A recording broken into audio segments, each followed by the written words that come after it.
Now, count on 2, live and local in the Low Country. This is News 2. Good afternoon and welcome to our News 2 college football special, Road to the Championship. I'm Jasmine McCoy. And I'm John Barron. Of course, like we said, we're outside Bank of America Stadium. We'll be waiting for the start of the ACC Championship. We're talking about this game and all the big games that will be taking place in the next days and the coming weeks. But of course, before we do all that and we talk about everything that's going to be happening, let's send it back to Jasmine McCoy, where she'll be breaking down, giving us all the X's and O's.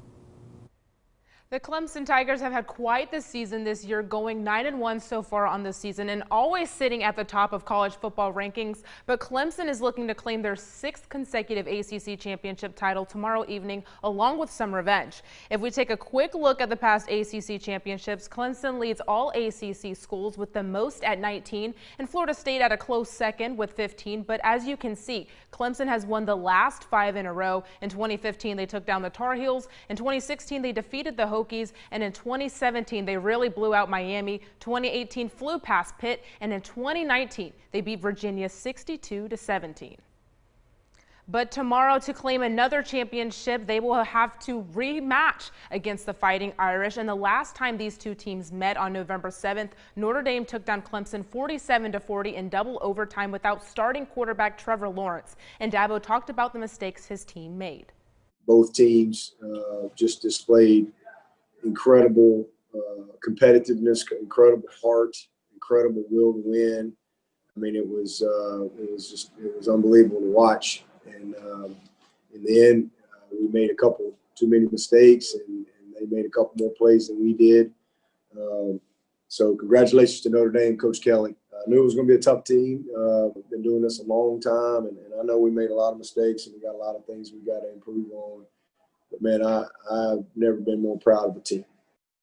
And we briefly spoke about Clemson playing without their starting quarterback, Trevor Lawrence. Trevor missed 2 games earlier this season after he tested positive for COVID-19 in late October, with Clemson losing just 1 of those games without him. But when Trevor Lawrence is in the game, there's a huge difference in the Clemson team. Trevor Lawrence's first game back from COVID-19 was some of his best play, as he threw for 403 yards, almost tying his season-high 404 yards against Georgia Tech. Lawrence has thrown a total of 20 touchdowns so far, with just 3 interceptions on the season.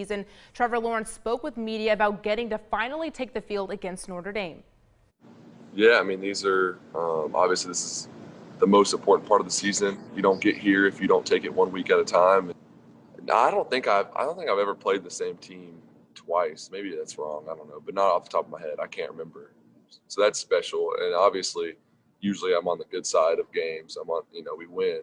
But after losing that game, it's really cool that we get another chance to play him again. That's really rare, so we're grateful for that. And John, this will be the toughest team Trevor Lawrence will have faced all year. Number 2, Notre Dame, a team known for their defense. What can we expect to see from Trevor Lawrence tomorrow evening? Well, I think him and that entire offense is really going to have to shine. Of course, like you saw, that offense really went off without a hitch when they didn't have him. Now, I'm not saying that he is not the man who is the most valuable asset on the field, because honestly, he very much is. But you take a look at exactly who picked up the slack. ETN. DJ, the young freshman, 6'5", 200, and I believe 30 pounds. That is a big man who's going to be taking the reins when Trevor Lawrence leaves, depending on if that's this year or next year. We'll see exactly what his decision is, but when you talk about the slack that everybody has to pick up, it's really just morale. Everybody, when you take a look at what happened, the defense, even against BC, was slacking even then. Now, BC is nothing to shake your head at, but of course, you talk about a team who is competing for a national title. You can't see exactly how he's really kind of affecting the entire team. But really, when you talk about a quarterback, he is the leader of the entire team. So he impacts the offense and the defense. So really, I think we're going to have to see a lot of that morale going to have to pick up in this game, in this matchup right here at Bank of America Stadium, coming up tomorrow at 4 p.m. Jasmine?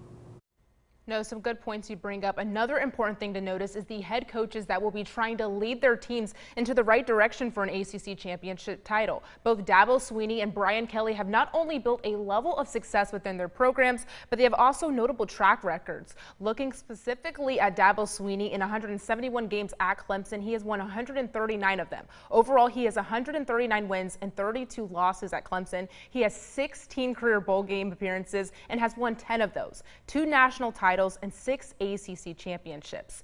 Now looking at Notre Dame's head coach Brian Kelly, he has won 102 games out of 139. He has 12 bowl game appearances, has won 7 of them. He is the winningest active coach in all of the NCAA football in all divisions. Here's what both coaches had to say on tomorrow's matchup.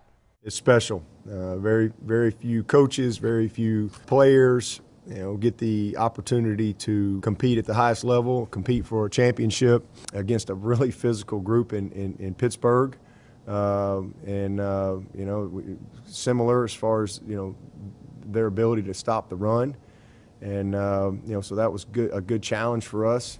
And we certainly made a lot of improvement there. We've got to fit the run. We got to first of all match their physicality. Every single one of those guys across the front. We got to match their physicality. And we got to fit the run properly. And we got to play with more precision in what we do. This was a double overtime game. Both teams believe that they could have won the football game. Certainly we did. I'm sure Clemson believes they could have won the game.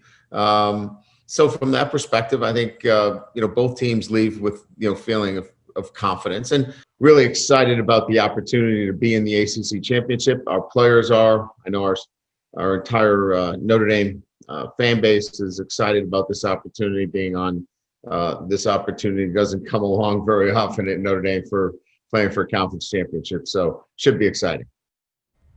And John, everyone is stating that this game is going to be way different than last time. And even without Trevor Lawrence, the Tigers still brought the game into double overtime. What do we need to see from Clemson if they want to win this game?